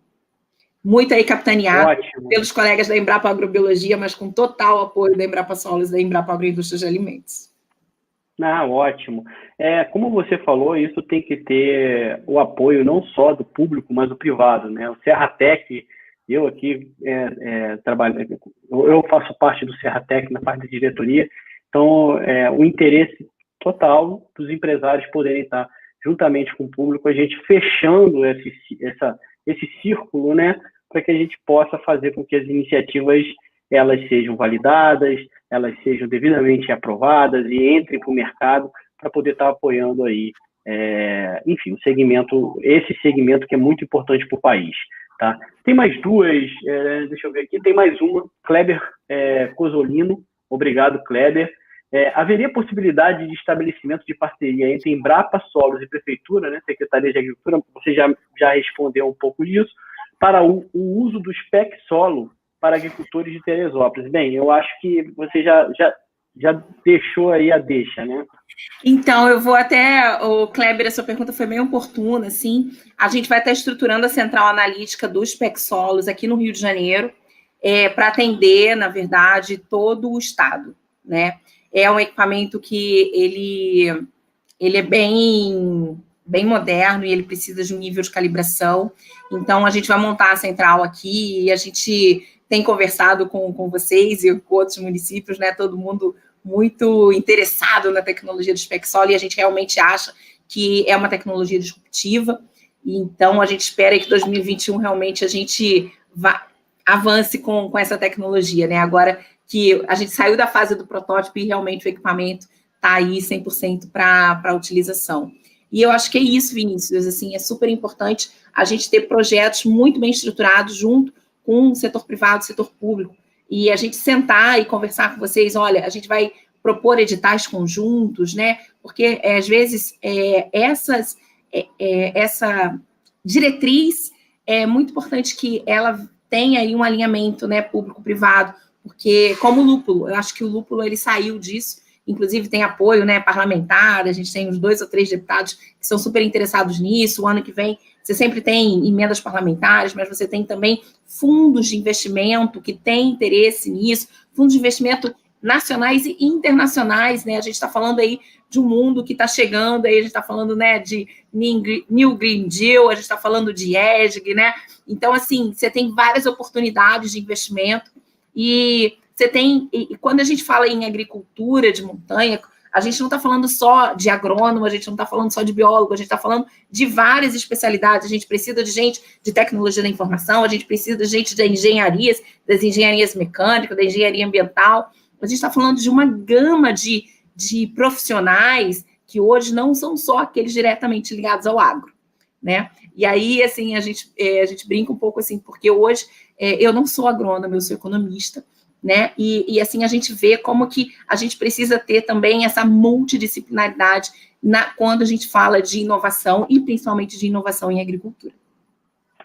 Ótimo, isso que você falou é importante, porque recentemente eu participei de uma discussão com o Salib Neto, que é um escritor, né, enfim, é um notável brasileiro, e ele fala que os brasileiros, enfim, nós temos uma característica diferente das outras pessoas que estão fora do país. E ele fala que uma das características importantes é a pessoa ser a especialista, generalista especialista, sabe?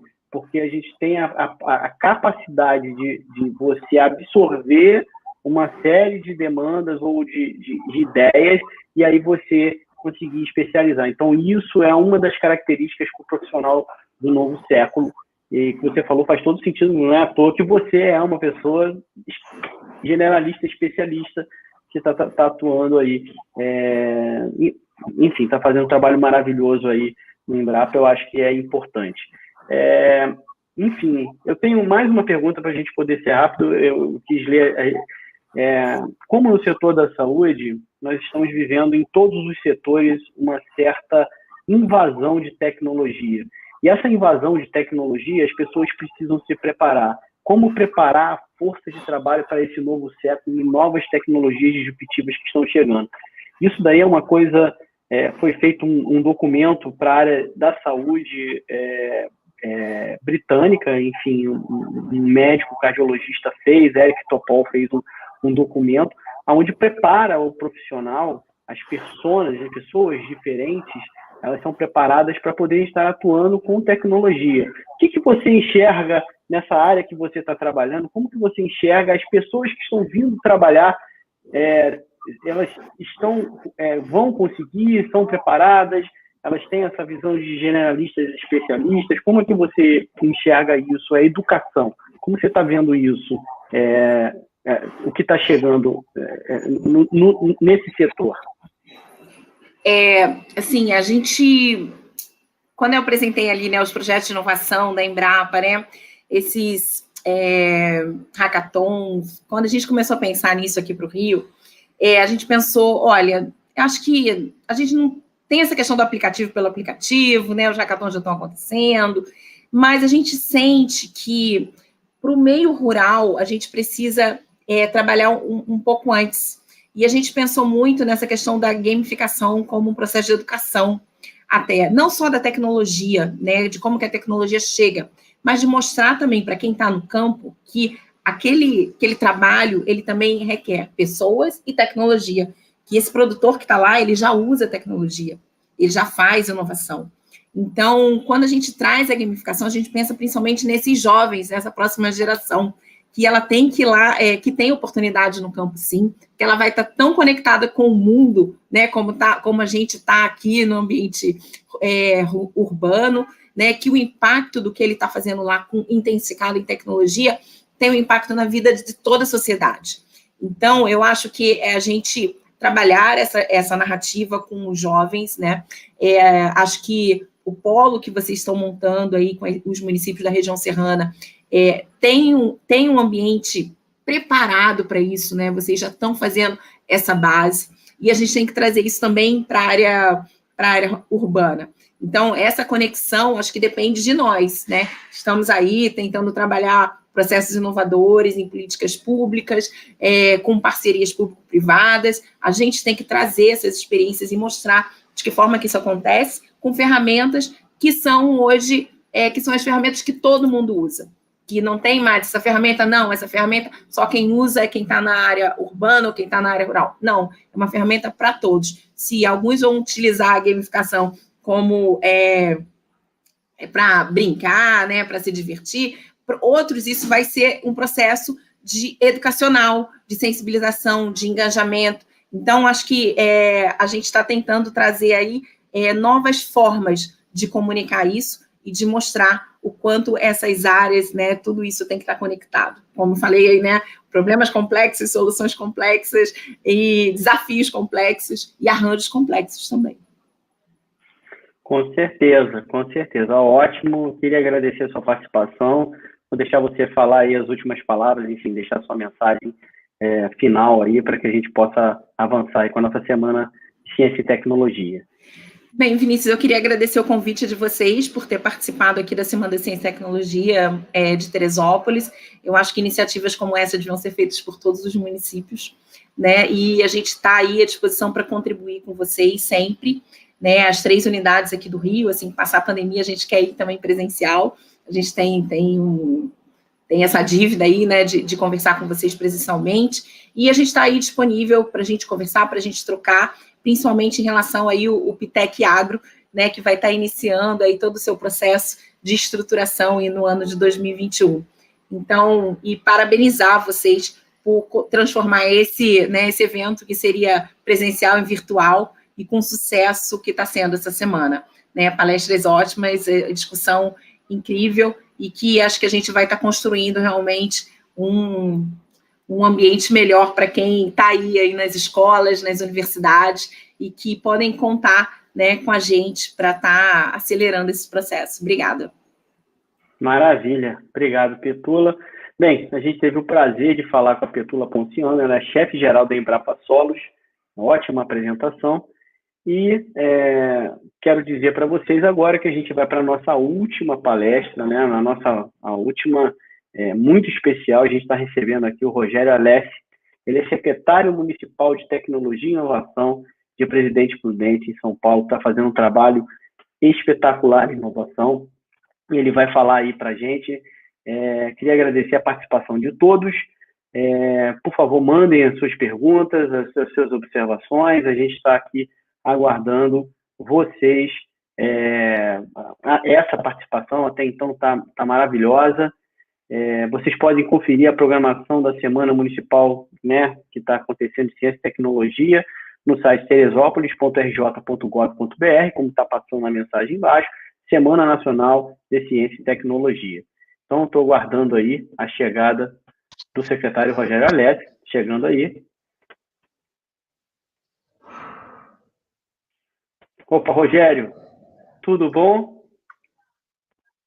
Boa tarde, Vinícius. Tudo bem? Prazer estar aqui, viu? Obrigado pelo convite.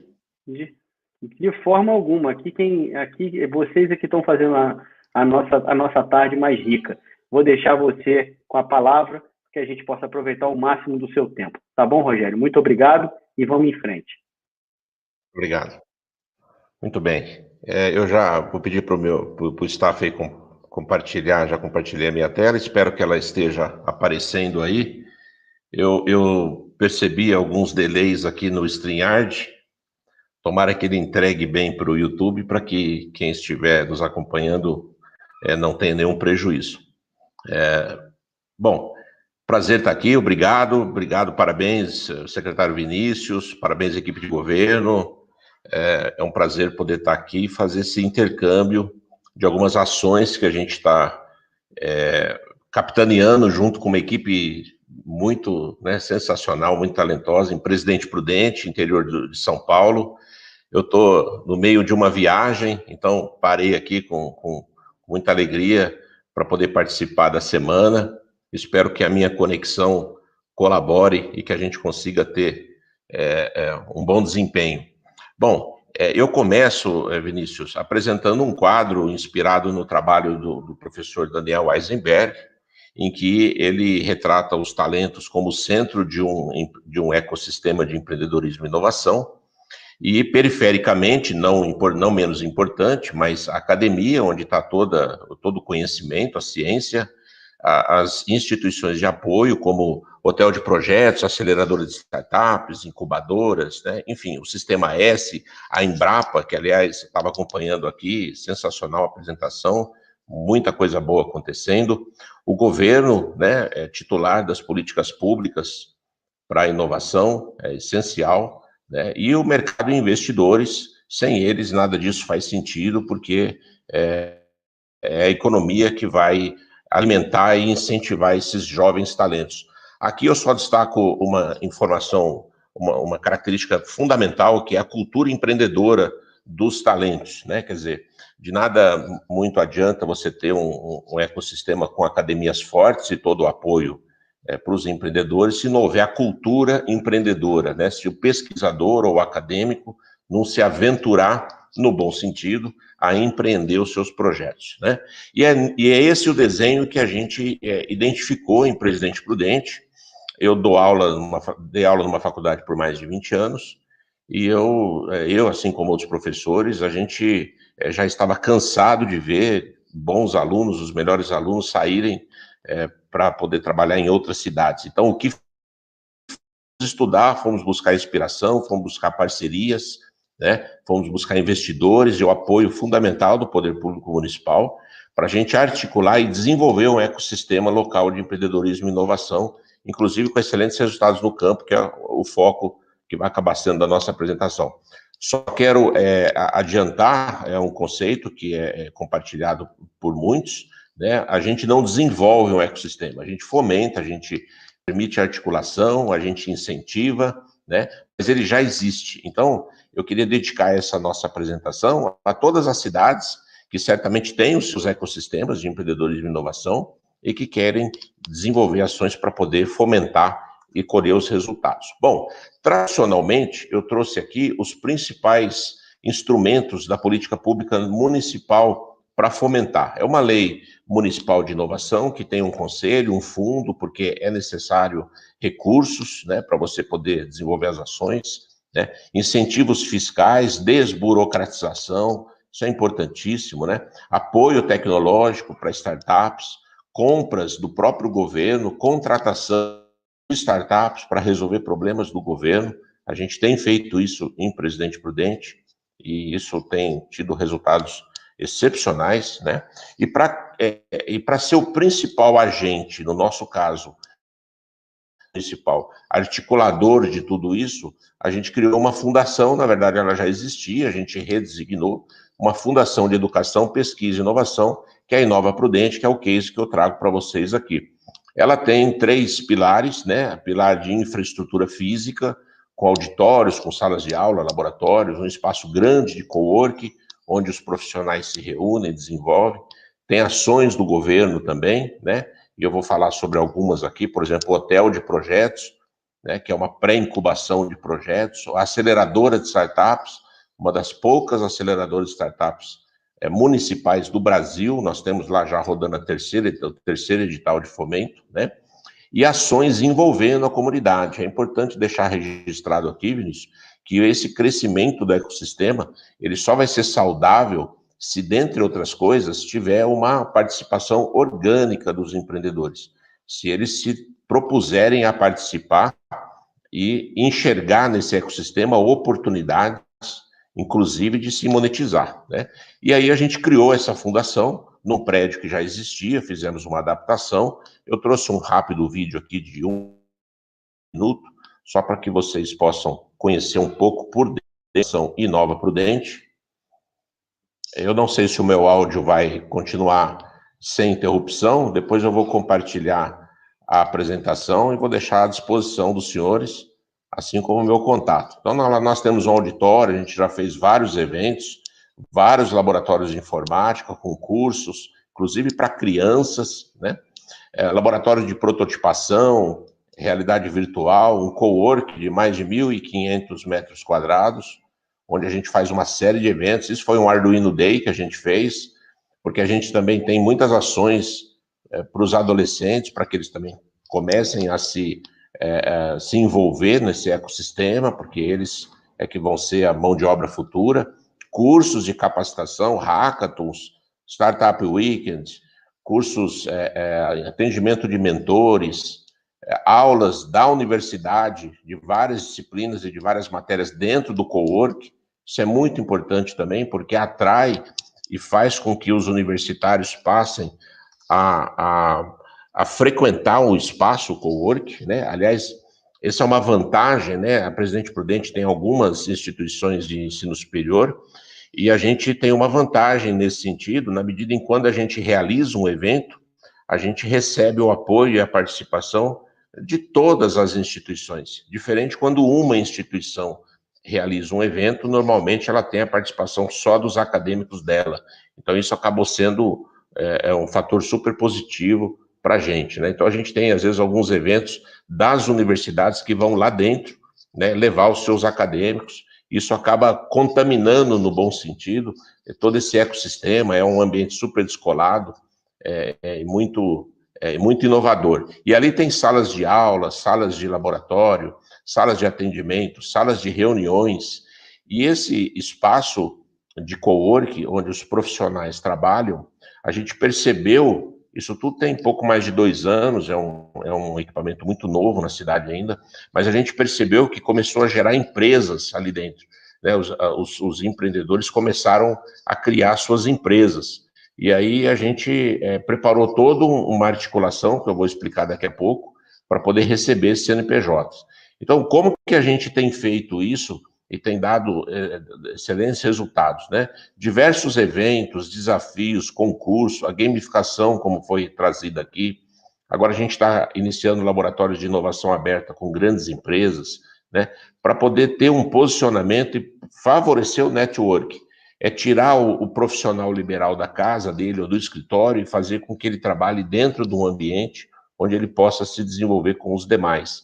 E a gente já fez uma centena de eventos. A maior parte dos eventos que a gente faz é gratuita, a gente também não cobra nada para poder realizar o evento e ajuda o empreendedor a oferecer o seu evento, né?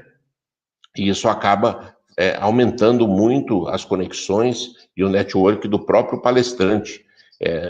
Não é raro que depois de uma palestra, de um curso, de um evento qualquer, o palestrante ele saia dali já com alguns contatos e com boas possibilidades de novos negócios. Então isso vem também fomentando todo o ecossistema de empreendedorismo e de profissionais liberais. E aí, a partir dali, tem tido resultados interessantes. Eu trouxe um case aqui, que eu acho que ele é bem emblemático de como as startups e a inovação podem ajudar o governo. Eu tenho vários casos, a Prefeitura de Prudente contrata startups, adquire serviços e produtos inovadores, mas esse é o que a gente chama de, talvez, a cereja do bolo, né? Há 3 anos atrás, a gente identificou que haviam mais de 1.000 crianças na fila de espera, e aí a gente tentando entender o que estava acontecendo, a gente percebeu que, na verdade, o que existia era uma falta de articulação entre as vagas existentes, né, e as crianças que queriam estudar, ou que precisavam estudar. Ao contrário do que normalmente se imagina, para você resolver problema de vaga em creche, a administração normalmente constrói novas escolas. A gente não, a gente mapeou georreferenciamento todas as crianças, onde cada criança mora, onde estão as escolas, e um sistema foi criado, é único no Brasil, que fez uma pré-matrícula e uma distribuição racional. Muitas vezes o pai queria matricular o filho na escola X, porque ele conhece alguém dali, porque ele estudou há muitos anos, porque ele não sabia que tinha uma escola ali perto da casa dele. Então, no momento que a gente organizou isso, e uma inteligência fez a distribuição de modo que todas as crianças pudessem ser matriculadas na escola mais próxima, a gente usou a inteligência, a logística para resolver um problema sem precisar construir nenhuma escola, né? Recebeu o prêmio Nova Cidade em 2018 e está sendo um case de sucesso, a gente usa isso até hoje. Várias ações que a gente fez e outras que foram criadas organicamente acabaram originando novas empresas, né? E aí essas empresas precisavam de uma sede fiscal. E onde vai ser essa sede? Na própria Nova Prudente. Nós criamos uma legislação municipal que permite que você abra sua empresa de base tecnológica dentro da fundação, seja numa sala individual, e aí você paga um valor um pouco maior, seja num espaço de uso compartilhado, mas você tem a sua mesa ali, né, um escritório compartilhado, privativo, ou escritório virtual, né? Então, imagine, por exemplo, um designer, um desenvolvedor, um jornalista que queira ter uma pessoa jurídica. Se ele morar num prédio residencial, por exemplo, talvez o condomínio não permita que ele abra uma empresa ali.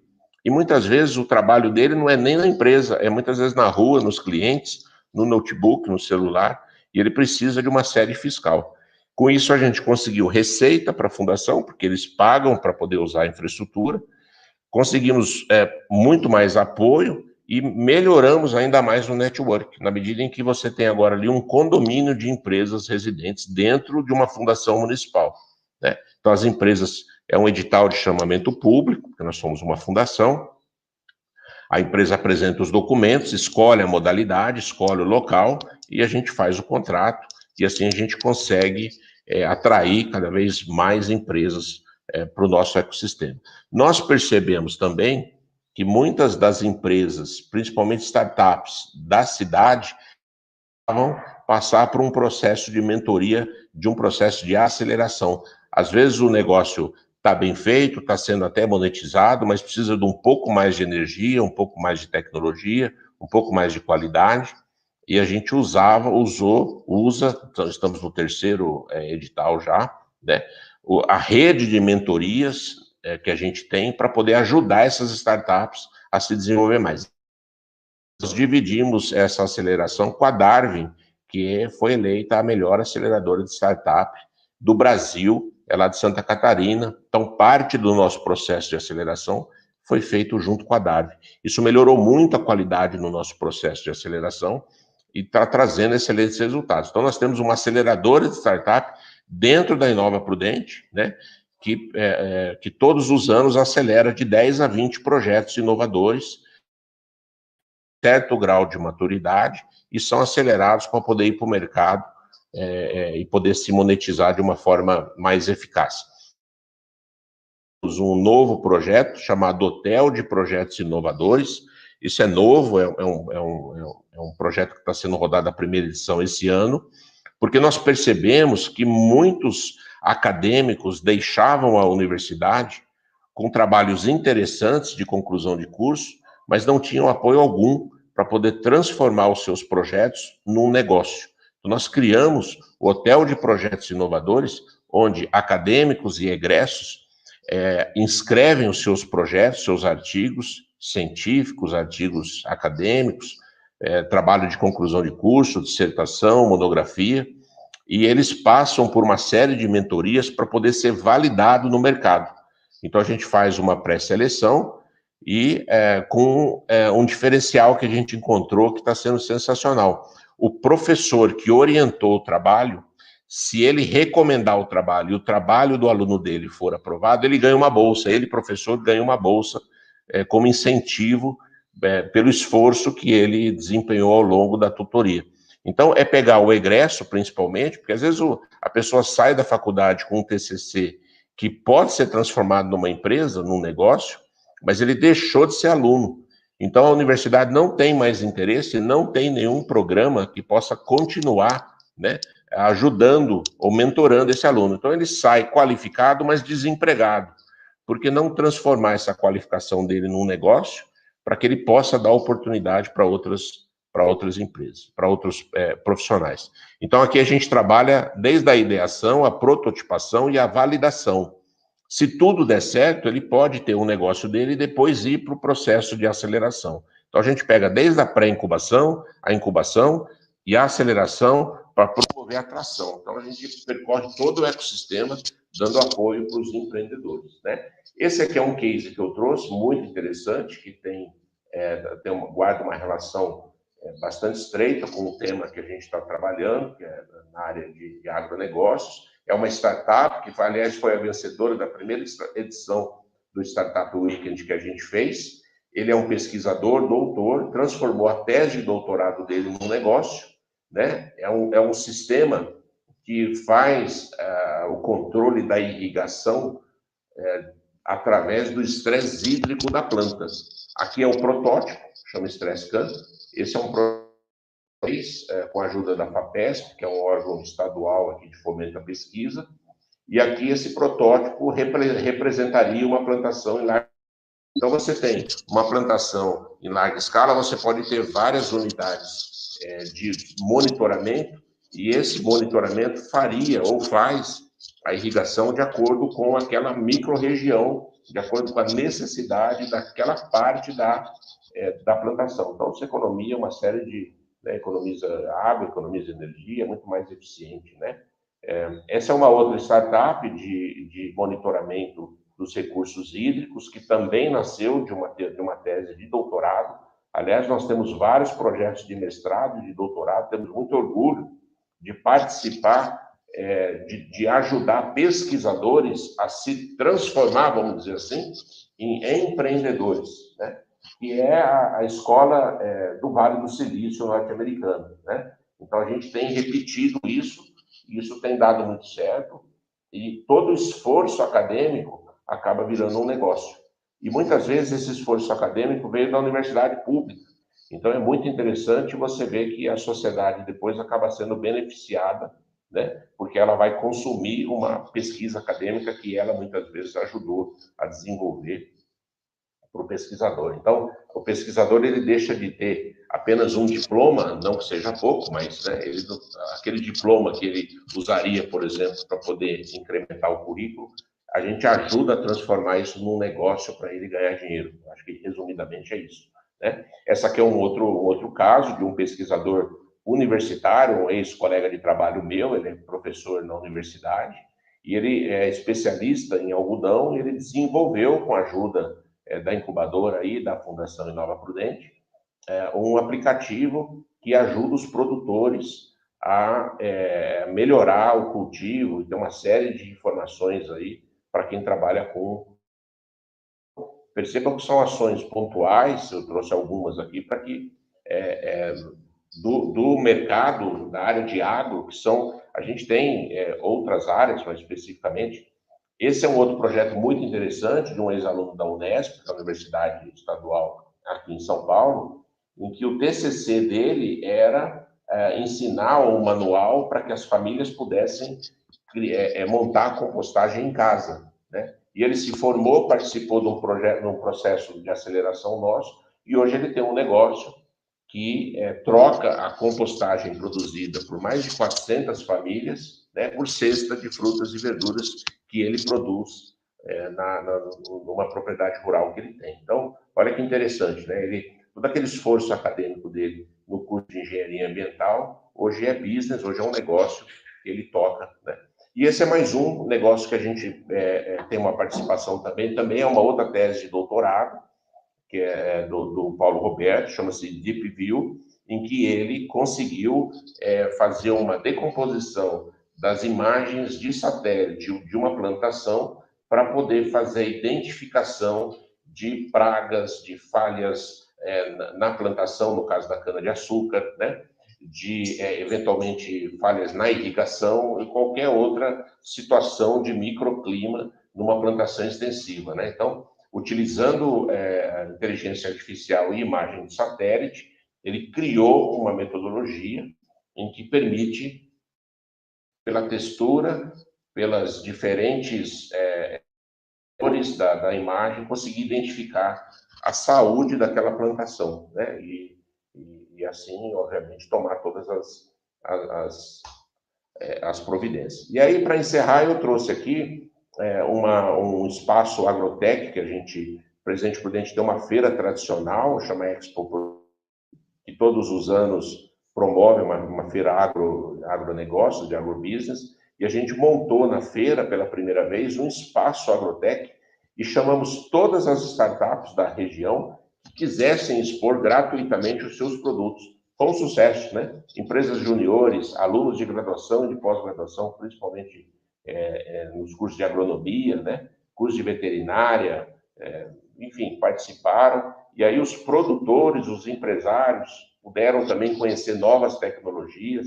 Então, a Inova Prudente também tem esse papel de fomentar e articular o match de quem produz e trabalha com tecnologia, de quem consome isso e precisa dela no campo, né? Desculpe pela velocidade, eu acelerei um pouco para poder do tempo e não roubar um tempo excessivo. Está aqui os meus contatos, o meu WhatsApp, o meu e-mail, e quero agradecer, estou à disposição para poder, se houver algum questionamento, e foi um prazer poder apresentar para vocês.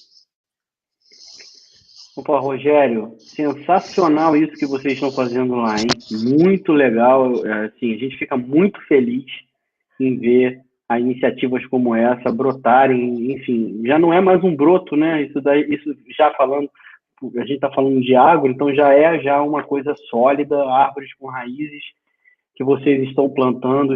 Eu fico muito feliz em ver isso no Brasil. A gente precisa fomentar, aqui na região serrana nós estamos fazendo isso com o Serratec, nós temos uma série de iniciativas, e aproveitando te parabenizar por esse trabalho, esse esforço hercúleo, porque no final de contas vocês acabam facilitando essa ideia do poder público facilitar e auxiliar no que é possível, é muito interessante, e esse é um caminho que nós gostamos bastante. Tem uma pergunta aqui, né, uma comentário do Pedro Silva. Esse trabalho fantástico, Rogério. Quais foram os desafios para a implementação do Inova Prudente? Conta para a gente aí.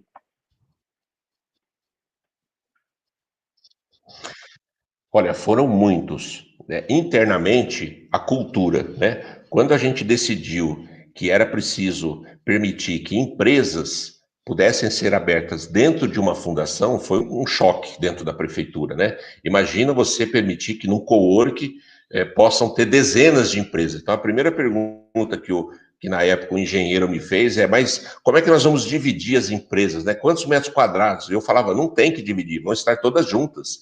A empresa, às vezes, é um notebook da pessoa, né? É lógico que a gente tem opções de salas privativas, espaços maiores. Mas um perito, por exemplo, ele não precisa de uma sala. Um desenvolvedor, um designer, ele precisa de uma cadeira e ele precisa de apoio, de infraestrutura. Então, o primeiro desafio foi cultural. É poder entregar para a sociedade algo que não existia quilômetros. Foi um esforço coletivo de uma equipe de muitos colaboradores vindos das instituições de ensino, e juntos a gente construiu esse projeto. Então, o desafio interno foi cultural e externo foi de conseguir fazer a sociedade entender esse projeto, que é um projeto difícil de você entender para quem está do lado de fora e para quem não vivencia tudo isso, né? Mas aos poucos a gente vem vencendo essas barreiras e vem colhendo bons frutos. Maravilha, maravilha. Tem uma outra pergunta aqui que veio em off para mim, de pessoa que está acompanhando aqui, também um dos diretores do Serratec, enfim, o Thiago Ferreira, vou agradecer aqui a presença dele. Ele falou o seguinte: como é que vocês estão lidando com a parte de propriedade intelectual? Isso é uma coisa muito importante, porque, no final de contas, a partir do momento que vocês têm muitas, né, ideias próximas, como é que vocês estão protegendo? Como é que vocês estão lidando? Existe apoio jurídico? Como é que funciona com vocês lá?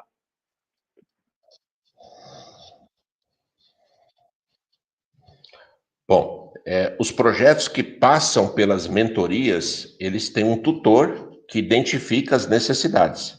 Quando o tutor identifica que precisa de uma mentoria, de uma consultoria jurídica, de um registro da propriedade intelectual, do registro do software, a gente trata isso individualmente. Além disso, a gente oferece cursos, palestras e encontros para sensibilizar os empreendedores da necessidade e da importância dessa questão de direitos autorais. Recentemente, semana passada, a gente fez um evento da LGPD para as startups, né? Como se adequar, qual é a aplicabilidade, porque muitas vezes o empreendedor, principalmente de tecnologia, ele não tem contato algum com a área jurídica, com a área legal, e é uma área de difícil acesso e cara para um empreendedor que está começando. Então, a gente oferece isso, seja com mentorias, com tutorias, parcerias com as instituições de ensino superior e com a OAB local. Então, é dessa forma, porque isso custa muito pouco para a gente em termos financeiros, né? Porque o mentor, o advogado que vai lá dar uma palestra sobre Lei Geral de Proteção de Dados para Startup, ele é um consultor que oferece lá 2 ou 3 horas de consultoria, ele entrega uma boa parte do conteúdo, mas ele também ganha na medida em que ele conquista novos clientes. Então, é um jogo de ganha-ganha, e assim todo mundo se desenvolve, sem precisar de muito capital. Exatamente, né? E isso daí que você falou faz todo sentido, porque se as pessoas enxergam, têm a visão do projeto maior, elas acabam comprando também e embarcando junto, né? Isso, eu ia te aproveitar de fazer mais uma pergunta. Como é que vocês lidaram nesse período da pandemia, que tudo ficou fechado e etc.? Como é que vocês lidaram com os programas que vocês tratavam no Inova Prudente? A gente sabe, por exemplo, da capital paulista, né, o Cubo, né, que é mantido pelo Itaú, ficou fechado durante um tempo, né? Então, assim, entre outros hubs, né, de inovação, de empreendedorismo, de fomento a isso, ficaram fechados. Como é que vocês se reinventaram? Como é que foi essa... Conta um pouco aí a fórmula desse bolo mágico para a gente aí. Para a gente foi um trauma muito forte, porque a gente estava começando a tirar as rodas do chão, começando a decolar, né? Era pouco mais de um ano de atividade. A hora que a coisa estava bombando, como se diz, né? Veio a pandemia e tivemos que parar tudo. Então, aí nós tivemos dois grandes desafios. Primeiro como transferir tudo aquilo que a gente estava fazendo presencialmente para o digital. E a gente estava começando um processo de aceleração. Eu confesso que não foi muito difícil, porque a maturidade das pessoas, né, da própria cultura de quem participa de tudo isso, permitiu a gente migrar para o 100% digital. Esse não foi o problema. O maior desafio a gente tem quase 40 empresas que funcionam dentro da Inova Prudente. Você imagina essas 40 empresas não poderem ter acesso ao ambiente onde elas estão instaladas, né? Então, foi muito difícil no início, a gente teve que impor regras duras, mas que no final deu tudo certo. Agora a gente já está funcionando apenas com 40%, que são as exigências sanitárias locais, né? Atendendo o público. Os eventos nossos foi 100% digital, e aí, isso é interessante, surgiu uma demanda que a gente não tinha. Os pequenos empreendedores tradicionais, então, por exemplo, uma pequena padaria, uma mercearia, uma loja de confecções, tal, se viram obrigados a migrar para o digital. E eles começaram a nos procurar para a gente poder oferecer as consultorias. E a gente criou um programa novo chamado Consultorias Online para Inovação, que ajuda pequenos empreendedores tradicionais a usar as redes sociais, a criar um site, né, a fazer um atendimento digital, né, a criar um cardápio, criar toda uma pegada e uma presença digital, né, os restaurantes, serviço de entrega, aplicativos. Então, essa pandemia acabou nos ajudando nesse sentido.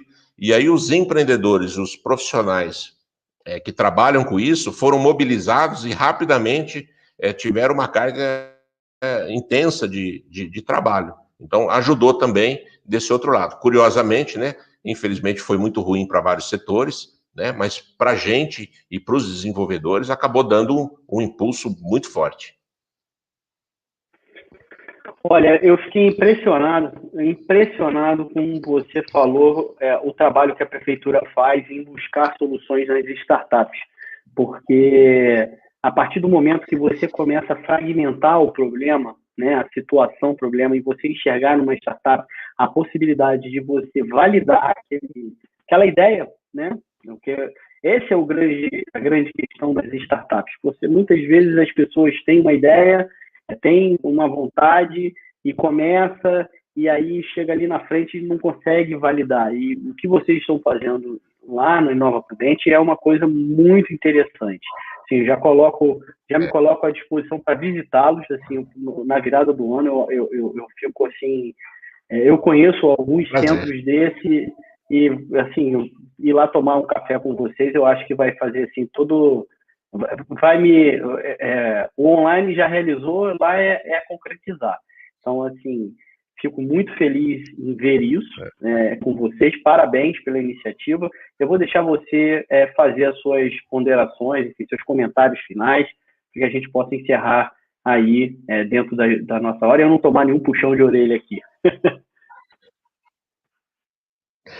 Bom, eu quero, além de agradecer a participação, é um prazer estar compartilhando as nossas experiências e poder dizer que, claro, a gente está à disposição de todo mundo e que se eu pudesse dar assim, né, Rogério, qual é aquela dica número 1 ou aquele conselho ou aquela informação que você acha imprescindível para cidades que têm interesse em serem um grande ator do ecossistema local e poder desenvolver?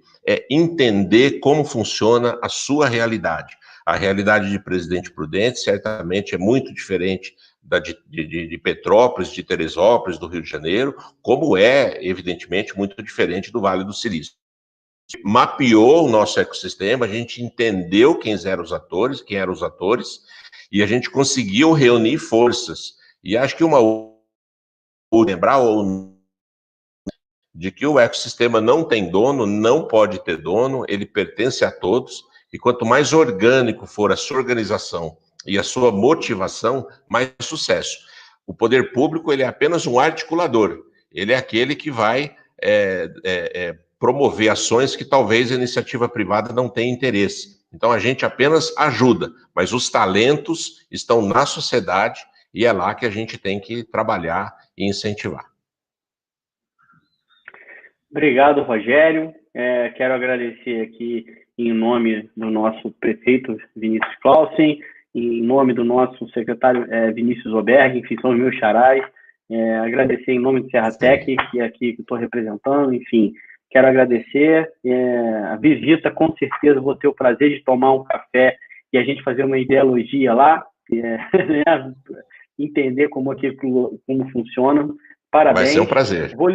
Vou liberar você e vou fazer aqui as últimas mensagens do dia para a gente poder continuar amanhã. Obrigado, boa tarde e em breve a gente se vê. Parabéns pelo evento.